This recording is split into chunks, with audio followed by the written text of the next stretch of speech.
भारत पाकिस्तान के बीच जो जंगनुमा माहौल था, सीज़ फायर लग चुका है और सीज़ फायर का ऐलान किसी तीसरे मुल्क अमेरिका ने किया है। भारत उसकी विचोलगी की मना कर रहा है कि अमेरिका ने कोई विचोलगी अदा की है, लेकिन पाकिस्तान तकरीबन 3 दर्जन मुल्कों का धन्यवाद कर चुका है। दोनों मुल्कों के हाथों में अपने-अपने किस्म के लड्डू हैं। भारत कह रहा है कि उसने 9 आतंकी ठिकानों और पाकिस्तान के कई एयरबेस को तबाह किया है। वहीं पाकिस्तान कह रहा है कि हमने भारत के सबसे तगड़े फाइटर जेट रफ़ाल को गिराया है और तकरीबन 5 फाइटर जेट को गिराने का जो क्लेम है वो पाकिस्तान कर रहा है। यानी कि दोनों मुल्क अपने-अपने लड्डू दिखा रहे हैं, अपनी-अपनी ट्रॉफियाँ दिखा रहे हैं और दोनों जीत का जश्न मना रहे हैं। उसके बीच में जो इंटरनेशनल मीडिया है वो दोनों ही मुल्कों के जो जितने बड़े दावे हैं उनके बीच में खलल डाल रहा है, या कह लिए कि दोनों को एक्सपोज़ कर रहा है। और किस-किस किस्म के दावे हैं दोनों मुल्कों के, किस किस्म की कवरेज इंटरनेशनल मीडिया में की गई है, उसके ऊपर बात करने के लिए हमारे साथ पत्रकार संदीप मौजूद हैं, हमारे साथ ज्ञान मौजूद हैं, रमन मौजूद हैं।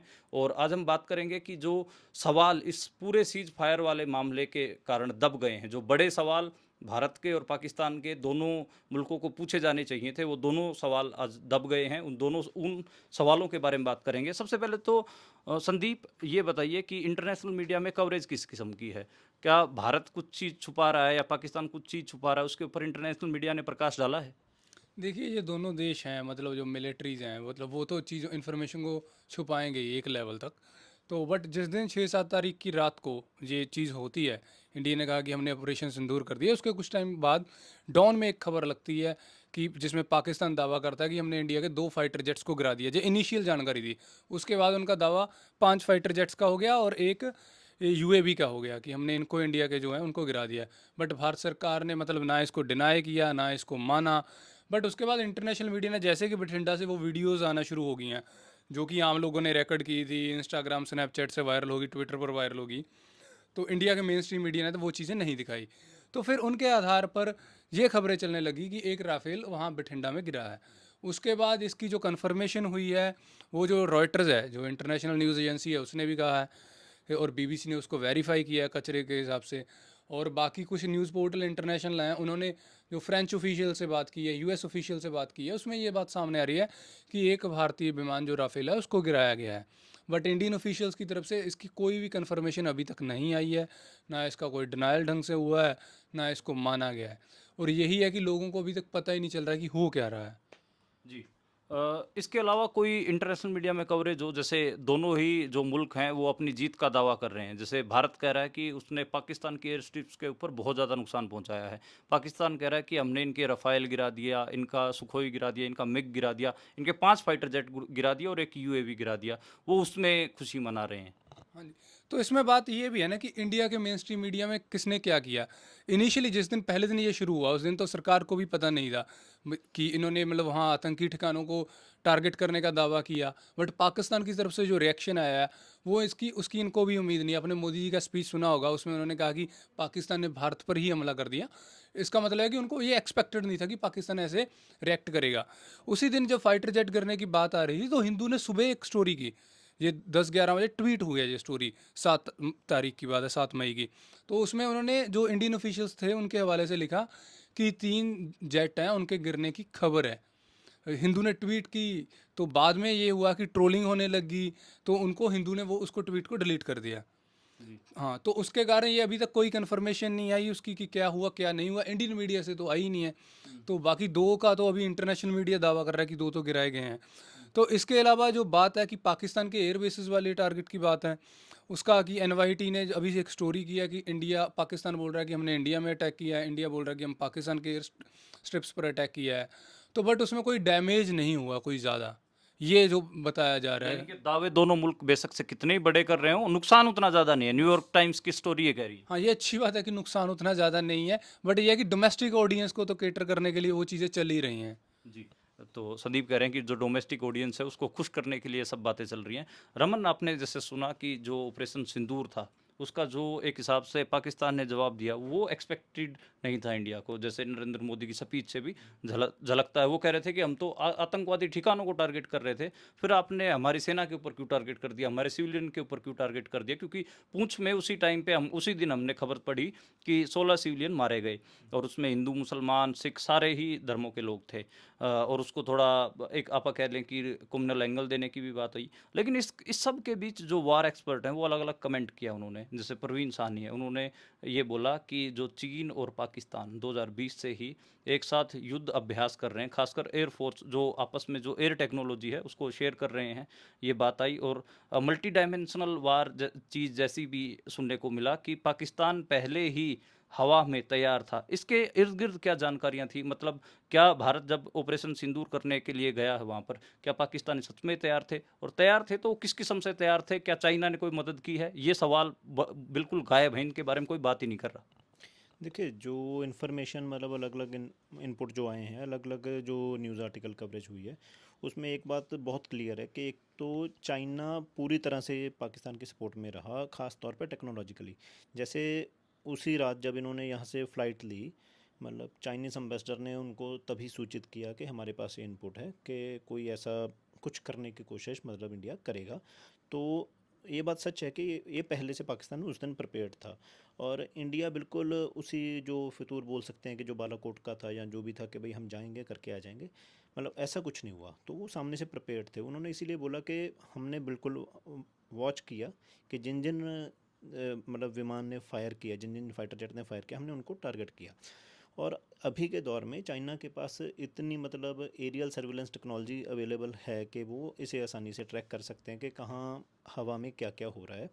और इसी बीच जो दुनिया भर के डिफेंस एक्सपर्ट हैं, उन्होंने जो माना है कि भाई इस जो मतलब पिछले 70 साल की इसे सबसे बड़ी एयर फाइट बोला जा रहा है कि भाई इतनी बड़ी एयर फाइट हुई नहीं है कभी। तो उसमें माना ये जा रहा है कि जो चाइनीज़ वेपनरी है, जिसको अभी तक ये माना जाता था कि वो सेकेंडरी वेपनरी है, किसी काम की नहीं है, उसने सारे वेस्ट को हैरान कर दिया है कि चाइना के वेपन इतने पोटेंट हैं। ख़ास तौर पे जैसे J-10C फाइटर जेट था, जिसके साथ ये क्लेम हुआ कि उन्होंने राफेल को शूट डाउन किया, और सारा इंटरनेशनल मीडिया, खासतौर पर डिफेंस मीडिया, ये मान रहा है कि वो शूट डाउन हुआ है। तो उसी पे बात होते हुए मान रहे हैं कि बहुत कमाल की चीज़ हुई है कि J-10C ने PL जो 15E जो मिसल थी, उससे उन्होंने शूट डाउन किया। तो इस चीज़ को लेके एक हो हल्ला भी हो गया है, मतलब यूरोप में एक घबराहट भी है अभी कि इसका मतलब चाइना की जो पॉसिबिलिटीज़ हैं, जो चाइना के बाकी क्लेम हैं, वो भी बड़ी बात है। और दूसरी जो बात हमारे लिए है वो है ड्रोन वारफेयर की। पहली बार इंडिया पाकिस्तान की जो जंग हुई है उसमें ड्रोन इतने बड़े स्तर पे उनका इस्तेमाल हुआ है। रमन, ड्रोन पे आएंगे, अलग से ड्रोन का एक अलग मूड बांधेंगे। लेकिन बात जैसे मैं आपसे कह रहा था कि जो उधर से एक हिसाब से रिटेलिएशन जो आई, वो क्या अनएक्सपेक्टेड थी? और वो किस किस्म थी? जैसे जो औरंगजेब की हम प्रेस कॉन्फ्रेंस भी देख रहे थे, जो वहाँ के आईएएफ के सेकंड इन कमांड हैं, तो वो भी दस रहे थे, वो भी बता रहे थे कि हम ऐसे हमने ऊपर हवा में पहले ही अपने जेट उड़ाए हुए थे। मल्टी डायमेंशनल वार, जिसके बारे में प्रवीण साहनी लगातार 2020 से ही कह रहे हैं सरकार को कि पाकिस्तान और जो चीन है वो एक साथ उस मल्टी डायमेंशनल वार की तैयारियां कर रहे हैं एयर में।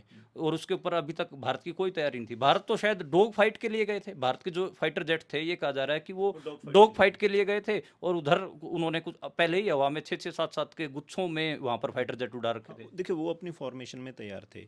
और जो प्रवीण सानी जो बात कह रहे हैं वो बहुत क्लियर है कि भाई इंडिया एक आउटडेटेड मतलब माइंडसेट से इसमें अप्रोच कर रहा है कि टेक्नोलॉजिकली जो पॉसिबिलिटीज़ अब हैं वो चेंज हो गई हैं।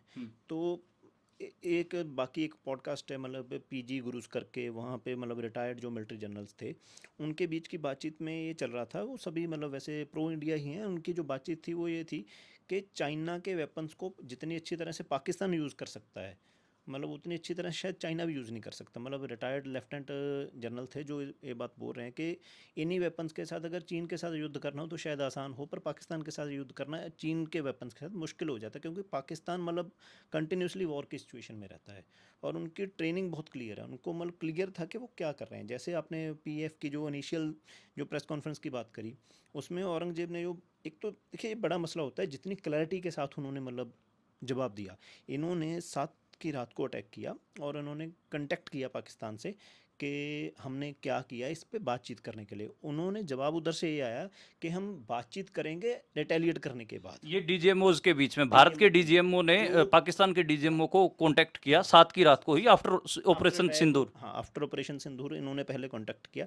उन्होंने अपनी नेशनल असेंबली में भी बोला, उन्होंने जो बात आ रही थी ना कि बाद में सीज़ फायर के लिए उनके डीजीएमओ ने हमें कांटेक्ट किया, तो पाकिस्तान का वर्जन इसमें ये है कि देखिए इन्होंने हमें पहले दिन ही कांटेक्ट करने की कोशिश करी, हमने उस दिन भी इनको बोला था कि हम रिटेलिएशन करेंगे, फिर हम जवाब देंगे। उनका जो जवाब था वो ऐसा किसी ने नहीं सोचा था कि वो थ्रू आउट जो एक पूरा ये पाकिस्तान के साथ फ्रंट है, जम्मू से लेकर गुजरात तक, 26 लोकेशन के ऊपर उन्होंने अटैक करे। ये अनएक्सपेक्टेड था कि भाई इतने बड़े स्तर पे कोई पाकिस्तान की तरफ से रिटेलिएशन आएगा। इसी वजह से सारा वेस्ट भी ये मान रहा है कि भाई इस सारे में चाइनीज़ वेपनरी बहुत निखर के आई, मतलब सारी ड्रोन टेक्नोलॉजी निखर के आई, और ओवरऑल जो पाकिस्तान की मोबिलाइजेशन थी वो अलग स्तर पे थी। वो दूसरे दिन पाकिस्तान से न्यूज़ आने लगी थी कि वो अपनी जो आर्मी है उसको मोबिलाइज़ करना फ्रंट पे शुरू कर रहे हैं। इंडिया की तरफ से ऐसा कुछ नहीं था। इंडिया में अगर हम सोचें तो वो उसी लेवल पे सोच रहे थे जो बालाकोट में हुआ कि हम जाएंगे, स्ट्राइक करके आ जाएंगे, अगले दिन कह देंगे कि हम जीत गए। इंडिया ने कोई अपनी जो मिलिट्री मोबिलाइजेशन की, यहाँ तक मिलिट्री मोबिलाइजेशन की कमी नज़र आती है कि जो पुंछ में हुआ, पुंछ में उधर से फायरिंग शुरू हुई, इधर से कोई रिटेलिएशन भी नहीं हुई साथ में। उन्होंने तो हैवी आर्टिलरी से फायरिंग की है। हैवी आर्टिलरी से मोर्टार शेलिंग सब कुछ हुआ। इधर से इनिशियल जो जब नुकसान हुआ है वो शुरू के मतलब आधे घंटे में ही हो गया है नुकसान, तो आधे घंटे में उन्होंने गुरुद्वारे तक मतलब वो जितनी फायरिंग हुई, मतलब इधर से कोई प्रेपरेशन ही नहीं थी कि कोई जवाब भी देंगे। तो वो सबसे मतलब एक कहें कि चौंकाने वाली स्थिति है कि जब उन्होंने रात को अटैक किया अगले दिन, तो बहुत मतलब शहरों में कोई प्रेपरेशन इसको लेके नहीं थी। बहुत जगह जो सायरन वगैरह तक काम नहीं कर रहे थे, इवन चंडीगढ़ में सायरन वगैरह काम नहीं कर रहे थे, बाद में जो उसके ऊपर भी बात हुई है।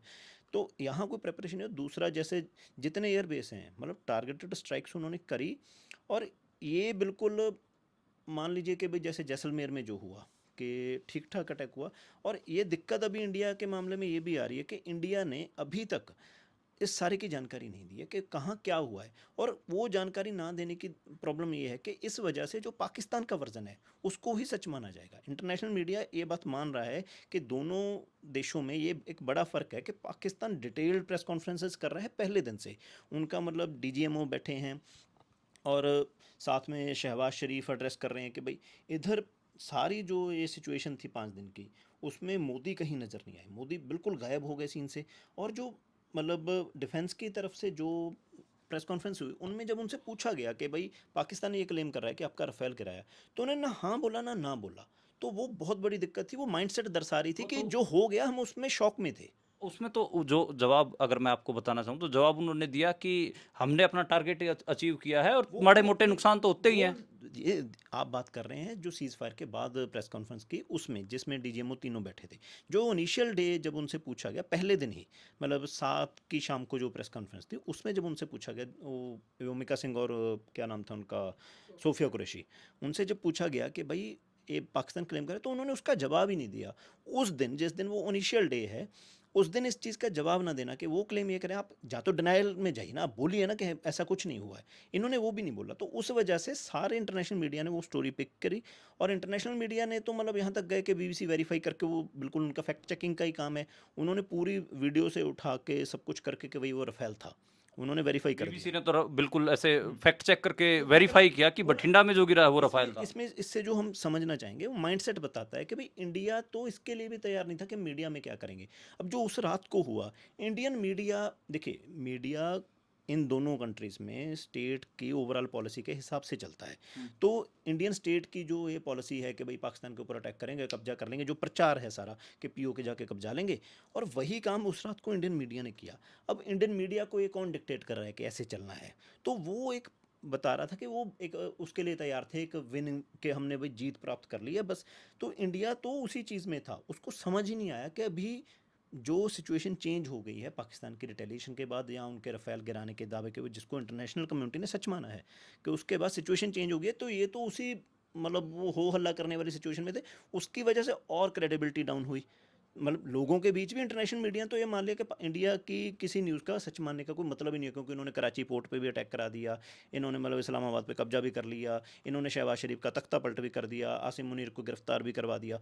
इस सारे में दिक्कत ये हुई कि माइंडसेट बहुत निखर के सामने आया कि पाकिस्तान बहुत क्लियरली प्रिसीजन के साथ ये बता रहा था कि हमने यहाँ से उड़ान भरी, ये करा। उन्होंने मैप जारी किया तीसरे दिन कि भाई इस जगह पे 5 रफ़ेल गिरे हैं, 3 रफ़ेल गिरे हैं, एक मिग गिरा, एक सुकोई गिरा है, और उन्होंने मतलब हर चीज़ को बहुत डिटेल में डील किया। इसमें देखो रमन, बात ये भी है कि हमारे को कुछ मीडिया गाइडलाइंस जारी हुई, जैसे बठिंडा के में जो प्लेन गिरा उसकी फ़ोटोज़ और वीडियोज़ ट्वीट ना करने के लिए हमें कहा गया। हमने मतलब उस टाइम पे नहीं भी किया कि, और ना ही हमने जैसे मैं इनिशियली मेरे से एक ट्वीट हो गया था, वो मैंने डिलीट कर दिया था। उस रफ़ाइल की फ़ोटोज़ थी, मेरे को बठिंडा से मिली, मैंने उनको ट्वीट कर दिया। बाद में मेरे को बोला गया कि आप इसको हटा लीजिए, विदिन 1 और 2 मिनट्स मैंने वो हटा लिया था। खैर, इसमें दूसरा हमें ये बोला गया कि देखिए जो ये रफ़ाइल गिरने की बात कही जा रही है, और पाकिस्तान जो चाइना के जो वेपनरीज है उनको कहीं ना कहीं चाइना पूरी दुनिया में पुश करने की कोशिश कर रहा है, और उसके पीछे ठीक ठाक पैसा अपने पीआर में फूक रहा है। युद्ध भारत पाकिस्तान का है, लेकिन इसमें चमक चाइना रहा है। तो क्या इसमें सच्चाई थी? हमें गाइडलाइन दी गई कि इसके ऊपर भी बात रखो कि चाइना पीआर में पैसा फूक रहा है, इंटरनेशनल मीडिया में स्टोरी करवा रहा है अपने वेपन्स को ज़्यादा चमकाने के लिए। जब भी कोई वॉर होती है तो वो इंटरनेशनल वेपन की जितनी बड़ी कंपनियां हैं वो ये सारा कुछ करती हैं। मतलब जो अभी हम फ़लस्तीन में जो सिचुएशन देख रहे हैं, इज़राइल वहाँ पे अपने वेपन का डिस्प्ले करता है, और उसके दम पे बाद में जब वेपन्स के जो बड़े बड़े शो होते हैं वहाँ पे उसी चीज़ को डिस्प्ले करता है। यूक्रेन और रशिया में जो जंग चल रही है उन सब की वीडियो मतलब बड़ी कंपनियां दिखाती हैं कि देखिए हमारे वेपन ने क्या किया, हमारी मिसाइल ने क्या किया, हमारे ड्रोन ने क्या किया। तो वो तो हर करता ही है। और चाइना ने बहुत क्लियरली, चाइना ने जितना इसको वॉच किया क्लोजली, उनको बहुत क्लियर था कि हमारी मिसाइल की मतलब एक परीक्षण हो रहा है कि क्या होगा। तो उनकी जो चिंगड़ू एविएशन जो जिसने JC-10 बनाया है, उनके शेयर मतलब 61% के करीब मतलब 5 दिन में उन्होंने उछाल देखा, जब उन्होंने रफ़ेल गिराने की बात मतलब इंटरनेशनल मीडिया ने कंफर्म कर दी। और इधर उल्टा हुआ कि 5 दिन में मतलब डसॉल्ट एविएशन जिसने रफ़ेल बनाया उनके 10% शेयर गिरे। और ये तभी हुआ जब फ्रांस ने मान लिया कि हाँ हुआ है ऐसा। उन्होंने, फ्रांस का तो बहुत क्लियर था कि एक गिरा है रफ़ेल, हम बाकी की पुष्टि कर रहे हैं। मतलब उस वो तो होना ही था। वो तो देखिए मिलिट्री जो कंपनीज़ हैं वो तो इसमें अपना प्रॉफिट देखेंगी ही देखेंगी। और दूसरी बात, जो इंडिया की जो ये अप्रोच है ना कि इन्फॉर्मेशन स्नब कर लेंगे, इन्फॉर्मेशन स्नब करने से प्रोपेगेंडिस्ट वारफेयर में आप इंटरनेशनल मीडिया की नज़र में पीछे पड़ गए कि आपको आपकी स्टेट को उन्होंने मान लिया कि प्रोपेगेंडिस्ट स्टेट है, इनकी किसी बात का कोई यकीन करने का मतलब बचा नहीं है, तो उसमें आप पीछे पड़ गए। जी। ज्ञान, एक जो माइंडसेट था इस युद्ध से पहले, जैसे एक आम भारतीय नागरिक क्या सोचता है, इसके बारे में बहुत बात होती है। आम भारतीय नागरिक तो ये सोचता है, क्योंकि प्रीवियस एक जीत की हिस्ट्री रही है, उसमें 1971 का वॉर हो और कारगिल का भी वॉर हो, कि भारतीय तो सुबह चलेंगे दिल्ली से और शाम को लाहौर पहुंच जाएंगे। तो वो जो उस माइंड सेट से देखा जा रहा था जब ये सारा ऑपरेशन सिंदूर का ऐलान हुआ, कि अब की बार तो पीओके भी ले लेंगे, पाकिस्तान ऑक्यूपाइड कश्मीर भी ले लेंगे, पाकिस्तान को सबक भी सिखा देंगे, उसको नक्शे से बिल्कुल बर्बाद भी कर देंगे। यहाँ तक कि जो कांग्रेस के बहुत सारे एमपीज थे वो आर्टिकल लिख रहे थे, मनीष तिवारी हैं यहाँ से चंडीगढ़ के एमपी, वो लिख रहे थे कि पाकिस्तान को नक्शे से मिटाने का वक्त आ गया। तो जो ये एक एवरेज इंडियन का माइंड सेट है कि सुबह हम दिल्ली से चलेंगे, शाम को लाहौर में पकोड़े खाएंगे, ये क्या इस वॉर में उस नैरेटिव को ठेस पहुंची है? इस नैरेटिव को देखते कैसे हैं? क्या जो आपका पड़ोसी है उसकी एग्जिस्टेंस को ही नज़रअंदाज करने का मामला है ये? इसके पीछे ना एक कारण है, कारगिल वॉर थी ना, फर्स्ट टेलीविजन वॉर थी। ठीक है, इस बार की वॉर लग रही थी कि इलेक्शन परसेप्शन वॉर है, जैसे मीडिया इसको कवर कर रहा था, और हमें ये लग रहा था कि ऐसी परसेप्शन हो बना दी इन्होंने कि पाकिस्तान को जाएंगे और जीत के आ जाएंगे। जंग बहुत सीरियस होती है, ऐसे थोड़ी है कि आप गए और जीत लेंगे, है ना। इसमें कुछ भी सडन नहीं है कि यार कौन किस पे क्या कर दे, खास करके इस इंफॉर्मेशन टेक्नोलॉजी का जो दौर है। हाँ, इसमें तो ये बात तो है ही कि खुद जो चाइना है वो भी ये मानता है कि जो उसका फाइटर जेट है वो रफ़ाइल से थोड़ा सा कम है, लेकिन उसने रफ़ाइल को गिराया है। तो वो तो जंग में तो कुछ भी सर्टेन नहीं होता, ये तो बात आप सही कह रहे हैं। लेकिन इसमें मतलब मैं उस माइंड सेट का जानना चाहता हूँ। अभी भी मीडिया ये यकीन करवाने में लगा हुआ है कि हम सीज़ फायर गलत हो गया, सीज़ फायर नहीं होता तो हम अगले दिन शायद एक दिन बाद पीओके जीत लेते, पाकिस्तान ऑक्यूपाइड कश्मीर हमारे कब्जे में होता। हाँ, इसमें है ना दो फैक्ट। एक तो आरएसएस बीजेपी जो है कोर किडर है, वो भी इसके पक्ष में नहीं था कि यार सीज फायर हो। ठीक है।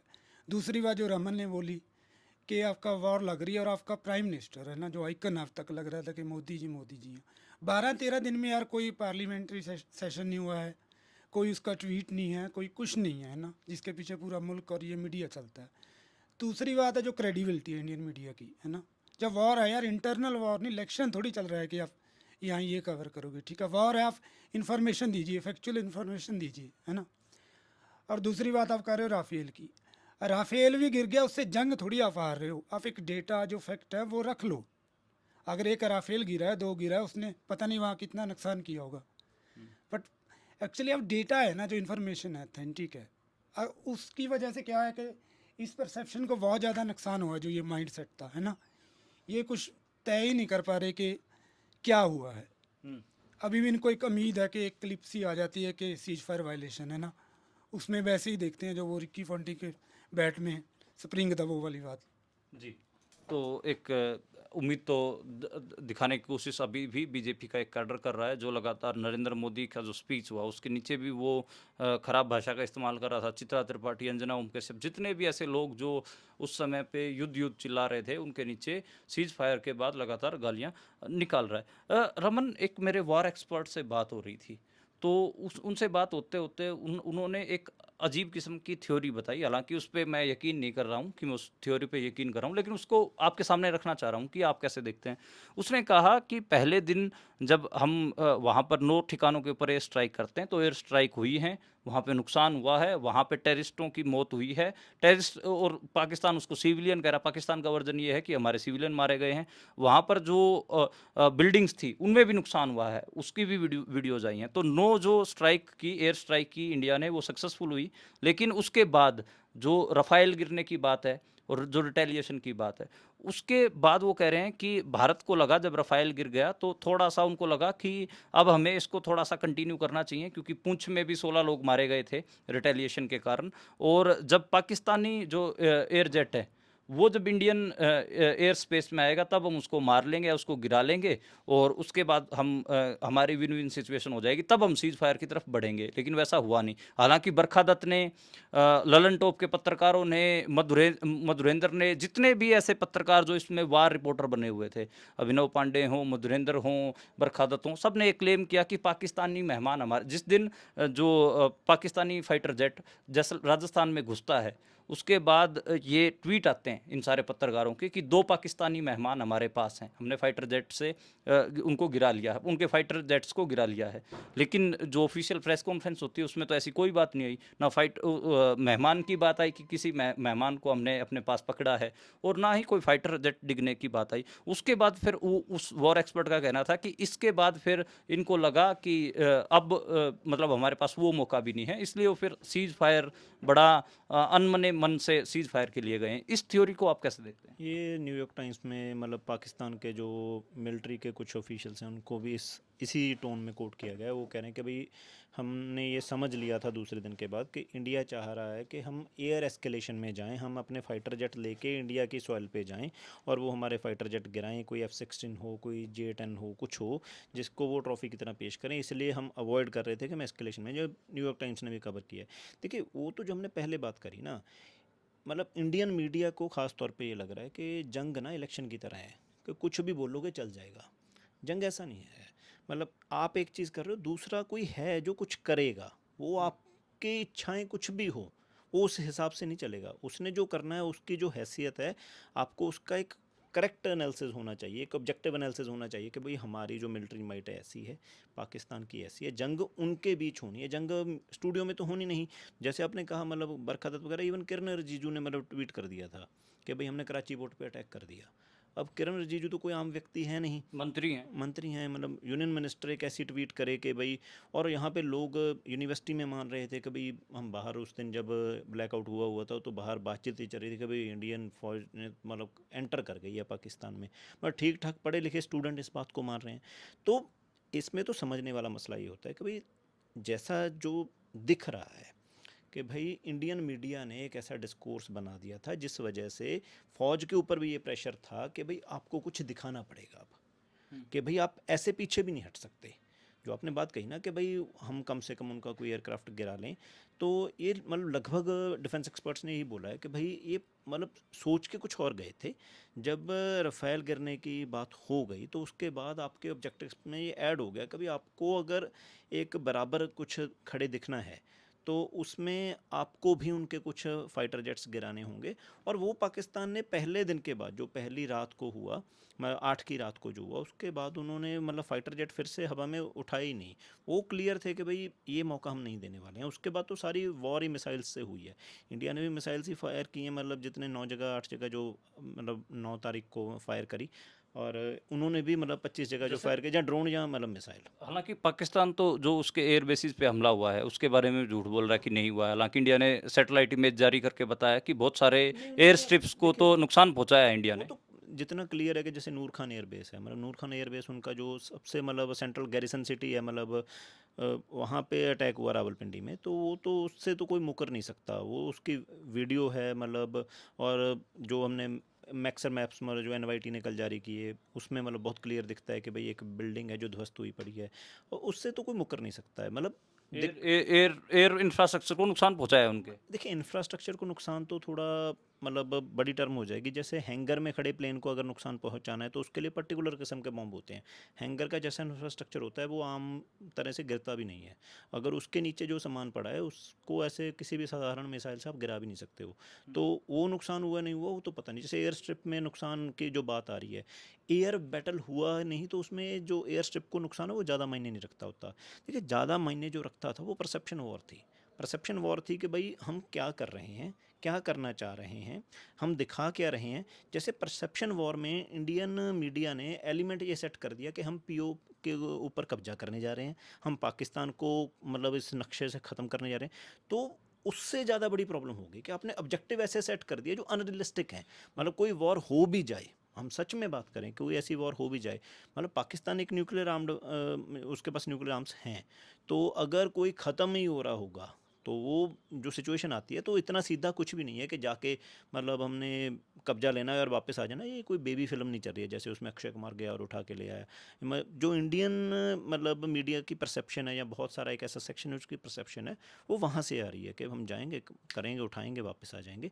उसकी वजह से ये उल्टा आर्मी के ऊपर प्रेशर है। एक सेना के पूर्व एक कर्नल से मेरी बात हो रही थी, तो वो आर्म्ड आर्ट इसमें देखते थे, आर्म्ड जो होते हैं उनको देखते थे, वो वेपन्स वगैरह देखते थे। तो उनका कहना था कि पाकिस्तान प्रॉपर एक मिलिट्री मुल्क है, उसको ऐसे नहीं सोचना चाहिए कि आप सुबह जाओगे और शाम को अफगानिस्तान बॉर्डर पे पहुंच जाओगे और सारा पाकिस्तान को तबाह कर दोगे। ऐसा सोचना बेवकूफ़ी है। उन्होंने मतलब ये बात मुझे बोली है, और वो तो ऑन रिकॉर्ड भी बोली है, मैं अपनी किसी स्टोरी में आपने उसका यूज़ भी इसके करूँगा। आप इसके बिना मतलब अमेरिका और तालिबान का बैटल देखो। तालिबान कोई प्रॉपर स्टेट तो थी नहीं जब अमेरिका का वहाँ पे कब्जा था। अमेरिका एक प्रॉपर स्टेट थी, उसकी मतलब अफगानिस्तान में गवर्नमेंट थी। तालिबान और अमेरिका का युद्ध चल रहा था, फिर भी अमेरिका तालिबान को ख़त्म नहीं कर सका। उल्टा अमेरिका को लास्ट में भागना पड़ा। तो इतना सीधा नहीं होता। जब जंग चलती है वहाँ लोग हैं, जिंदा लोग हैं, 20 करोड़ 25 करोड़ की आबादी है। आप ऐसा थोड़ी है कि आप बम गिराते जाओगे सब खत्म होता जाएगा, ऐसा होता नहीं है जंग में। जी, जी। एक अब आते हैं ड्रोन्स के ऊपर, क्योंकि इस कहीं न कहीं इस जंग के बाद ड्रोन्स की बहुत चर्चा हो रही है। पूरी दुनिया भर में जो डिफेंस एक्सपर्ट हैं, वो ड्रोन्स की चर्चा कर रहे हैं। एक एक बार ड्रोन्स की चर्चा तब भी छिड़ी थी जब अज़रबैजान और अर्मीनिया के बीच में जंग छिड़ी थी। तो अज़रबैजान और अर्मीनिया के बीच में ऐसा माना जाता था जैसे कि अर्मीनिया भारत हो और अज़रबैजान पाकिस्तान हो। अर्मीनिया हमेशा हावी रहता था। लेकिन टर्की ने अज़रबैजान को ड्रोन भेजे और उन ड्रोन से मतलब 3 दिन 2-3 दिन उन्होंने ड्रोन चलाए होंगे, और बड़ा फिर एक हिसाब से नुकसान अर्मीनिया को हुआ, और बाद में सीज फायर और बहुत चीज़ें हुई उसको लेकर भी, बहुत पॉलिटिक्स हुई। अब भी ये कहा जा रहा कि जो ड्रोन है, पाकिस्तान ने 3-4 किस्म के ड्रोन चलाए, भारत ने भी 2-3 किस्म के ड्रोन चलाए। भारत ने जो सबसे उसके पास सबसे जो कैपेबल ड्रोन जिसको बोलते हैं हार्प, HARP, जो इसराइल से मंगवाया हुआ है, जिसकी कीमत ही 5.5 करोड़ रुपए है एक ड्रोन की, वो भी चलाया है।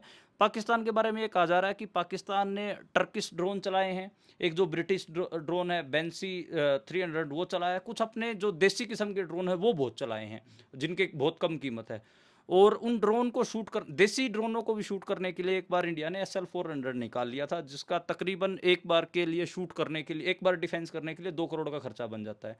तो उस टाइम पे जो जो भारत शक्ति जो पोर्टल है, जो कुछ ये डिफेंस एक्सपर्ट उसको चलाते हैं, वो लोग, उन लोगों ने कहा भी कि आप 20-25 हज़ार के ड्रोन को गिराने के लिए 2 करोड़ का आप कैसे इस असला इस्तेमाल करें। इंडिया के ऊपर उसने सवाल उठाए उस भारत शक्ति पोर्टल ने। उसके बाद बहुत सारे मीडिया ने स्टोरीज करेक्ट की। इन्होंने कहा कि हमारे पास जो आकाश नाम का जो एयर डिफेंस सिस्टम है, जो होम मेड है, वो उन सब एयर डिफेंस कर रहा है, मिसाइल्स हों। और फिर बात यहाँ तक पहुँच गई ड्रोन्स के ऊपर बात होते होते कि मिसाइल्स भी चल रही हैं, high range, high speed, long range जो मिसाइल्स थी उनकी बात आई। एक मिसाइल सिरसा में भी पड़ी, और उधर भी पाकिस्तान में भी बहुत सारी मिसाइल्स मारी गई, जिसमें एयर स्ट्रिप के बीच में खड्डे होने का जो जिक्र है वो भी है। तो इस पहले तो आप ड्रोन के ऊपर ही बात करिए, फिर अपन उससे अगले पड़ाव पर चलेंगे। देखिए, ड्रोन वारफेयर की जो आपने बात करी, ड्रोन वारफेयर का सबसे पुराना खिलाड़ी तो इसराइल है। मतलब वो लेबनान के साथ अपने 1980 के युद्ध के समय से मतलब ये ड्रोन वारफेयर कर रहा है। उसी से मतलब ड्रोन वारफेयर पहली बार मतलब डिस्कशन में भी आया था जब उन्होंने इसराइल ने लेबनान के ऊपर पहली बार ड्रोन अटैक किए थे 1980s में, मतलब उनका एक जंग हुई थी। और जो अभी का अगर मॉडर्न ड्रोन वारफेयर की बात करें, तो जो पहले 2 युद्ध हो चुके हैं, एक तो आर्मीनिया अजरबैजान का आपने बात करा, वो 45 दिन का युद्ध था। 45 दिन के युद्ध में जब अजरबैजान के पास एक तो तुर्किश ड्रोन थे, दूसरा इसराइल के ड्रोन भी अजरबैजान के पास ही थे, जो हारोब वगैरह वो इनके पास ही थे। मगर आर्मीनिया के पास ऐसा कोई साउंड एयर डिफेंस सिस्टम था नहीं जो उसको टैकल कर सके, और मतलब दिनों में गेम बदल गई और आर्मीनिया हार गया था वो जंग। और दूसरा इस टाइम का जो सबसे बड़ा ड्रोन का एप्लीकेशन है वो दिख रहा है रूस और यूक्रेन की जंग में।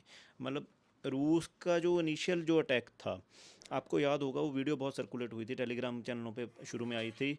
और मतलब उसमें फिर पहली बात जो हुई कि भाई एक 15,000 का ड्रोन था, उसने $20 लाख का टैंक तबाह कर दिया था रूस का।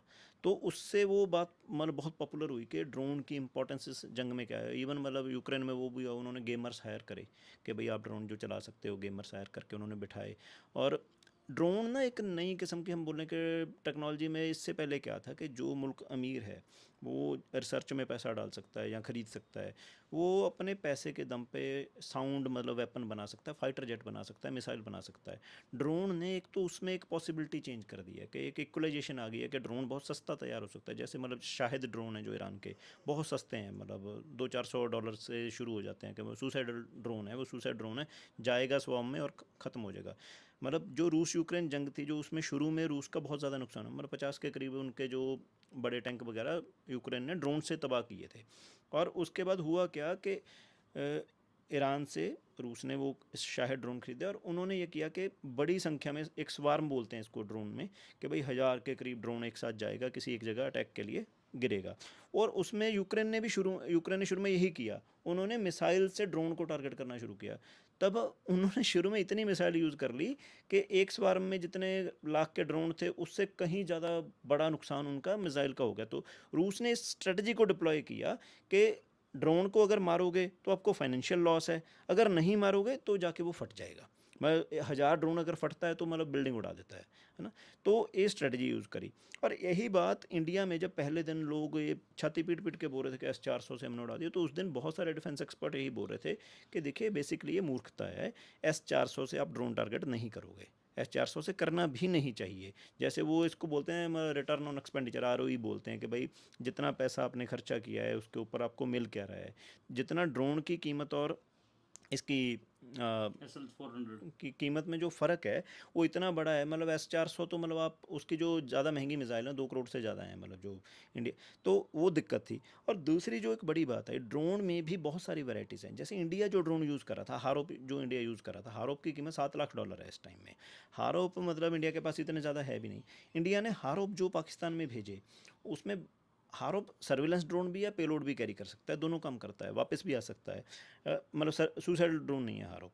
उन्होंने हारोप भी वहाँ पे नुकसान हुए। मतलब हारोप अलग तरीके का ड्रोन था, उसको वहाँ यूज़ करना चाहिए नहीं करना चाहिए। हारोप मतलब आमतौर पे ऐसी जगह पे यूज़ होता है यहाँ पे मतलब आपको सामने पता है कि ऐसा एयर डिफेंस सिस्टम नहीं है जो उसको गिरा लेगा। तो वो जो हम पिछला क्वेश्चन था ना कि भाई जो एटीट्यूड था वॉर के लिए, जो मेंटली प्रिपरेशन होती है कि हम करेंगे क्या, कि हमारी स्ट्रेटजी क्या होगी, अगर ड्रोन वारफेयर भी होगी तो हम कौन से ड्रोन यूज़ करेंगे, कौन से कितने करेंगे, तो वो भी क्लियर नहीं था। शुरू में हारोप गए, पाकिस्तान ने तो मतलब छोटे से लेकर बड़ा, जो जैसे बेंशी की आपने बात करी, वो 25-30 साल पुराना ड्रोन है। बेंशी उन्होंने मतलब ब्रिटिश मेड जो ड्रोन ड्रोन यूज़ करे, और इसके बिना मतलब कोई ट्यूनीशिया के कोई कहीं के मतलब ब्लैक मार्केट से हुआ उठाए हुए ड्रोन तमाम तरह के उन्होंने छोड़े। और वो ड्रोन वारफेयर मतलब जैसे हमने पहले बात करी, वो एक अलग तरह का पॉसिबिलिटी लेके आ रहे हैं जंग में, जो सोचा नहीं गया था। मतलब ड्रोन ऐसा नहीं होता कि जैसे रडार सिस्टम है, मिसाइल आएगी आपको पता चलेगा कि भाई 1-2 मिनट का काम है। ड्रोन तो 2000-3000 फुट ऊपर से फ्लाई कर जाएगा, वो 3000 फुट ऊपर फ्लाई करता रहेगा जब तक मतलब उसको लगेगा कि आप उधर से कोई कमांड नहीं देते। अभी जो इसमें आगे आ रहा है, जिस दिन सीज फायर हुआ उस दिन चाइना ने अपनी जो AI स्वार्म टेक्नोलॉजी है उसको अभी डिस्प्ले किया है। AI स्वार्म टेक्नोलॉजी में क्या होता है कि एक सेंट्रल ड्रोन है, उससे आप बाकी ड्रोन को आप मोमेंटम भी कंट्रोल कर सकते हो कि वो क्या कर रहा है। आप ये भी कर सकते हो कि एक इधर से जाएगा एक इधर से जाएगा, उसमें ये पॉसिबिलिटी आ रही है। देखिए AI से पहले अगर हम बात करें जो अभी की ड्रोन टेक्नोलॉजी है, उसमें ये तो पॉसिबिलिटी है कि भाई बहुत सस्ते ड्रोन है, उसको कैसे भी यूज़ करा जा सकता है। उसमें तो छोटे मुल्कों के पास एक पॉसिबिलिटी आ गई। पर जैसे इसमें AI आएगी तो इसमें भी फाइटर जेट की तरह कुछ एक्सक्लूसिविटी आ जाएगी कि सभी ड्रोन एक जैसे नहीं रहेंगे। ड्रोन स्वार मतलब एक बार में क्या क्या पॉसिबिलिटी उनमें चेंज हो जाएगी। AI सेंट्री गन्स हैं, जैसे AI सेंट्री गन से ये काम बहुत अच्छे से कर सकती हैं कि आप AI सेंट्री गन से लगा दो और उसमें ड्रोन के अलग अलग तरह के इमेज फीड कर दो, खुद ही अटैक करती रहेंगी। ये पॉसिबिलिटी जैसे इसराइल ने ये टेक्निक में डिप्लॉय करी है हमास के अगेंस्ट। उन्होंने हमास के बहुत सारे मेंबर्स के फ़ोटो जितने उनके पास थे, तो उन्होंने उसकी ड्रेस और उसको कोडिफाई करके सेंट्री गन्स में फीड कर दिया कि जैसा भी ऐसा बंदा दिखे उसको मार दो, कोई ड्रोन दिखे उसको शूट करो। बस सेंट्री गन से कर सकते हैं। तो ये तो आगे AI के साथ कुछ शिफ्ट आएगा। पर जो इस टाइम में ड्रोन वॉरफेयर है उसमें छोटे से लेकर बड़ा ड्रोन, मतलब जो छोटे से छोटा ड्रोन है वो आपके एक मतलब इसमें मतलब इतना बड़ा होगा, मतलब मेरे हिसाब से 3 से 4 सेंटीमीटर, और वो एक व्यक्ति को मारने की क्षमता रखता है। मतलब इतने छोटे ड्रोन से लेके जैसे जो हारोप है, हारोप मतलब 3 मीटर तक का होता है, 3 मीटर लंबा 3 मीटर चौड़ा। तो वो पॉसिबिलिटियाँ इसमें अलग तरह की आ गई हैं, तो उसकी स्ट्रेटजी भी अलग तरह की होगी। ये ट्रेडिशनल वॉरफेयर जिसको हमने शुरू में बात की, मल्टी डायमेंशनल वॉरफेयर में ड्रोन मतलब ज़्यादा इंपॉर्टेंट हो गए हैं, क्योंकि इससे एक तो ह्यूमन लॉस कम होता है। आपका ह्यूमन लॉस मतलब आप अपने मतलब काडर को, अपनी फ़ौज को ख़तरे में नहीं डाल रहे हो, तो उस पॉसिबिलिटी। और दूसरा भी है, जेट का आप खर्चा लगाओ। जैसे रफ़ेल की कीमत है, रफ़ेल की कीमत मतलब लगभग कोई 90 या 100 करोड़ के आसपास जाके आपको बैठेगी, मतलब हज़ारों करोड़ में मतलब आप जाओगे अगर हम। नहीं नहीं, 2500 करोड़ है राफेल की कीमत। हाँ मतलब मैं वो डॉलर में बोल रहा था इसलिए कन्वर्सन में पड़ गया। 280 मतलब मिलियन डॉलर है अगर हम रफ़ेल की कीमत डालें, तो अब उतने में ड्रोन के आपके पास मतलब स्क्वाड्रन ही आ जाते हैं। मतलब एक रफ़ेल लेना और ड्रोन में अगर आपके पास टेक्नोलॉजी है, तो वो जिसको हमने ROE बोला कि रिटर्न ऑन एक्सपेंसेस मतलब एक्सपेंडिचर, बहुत ड्रोन के साथ उसकी पॉसिबिलिटी ज़्यादा है।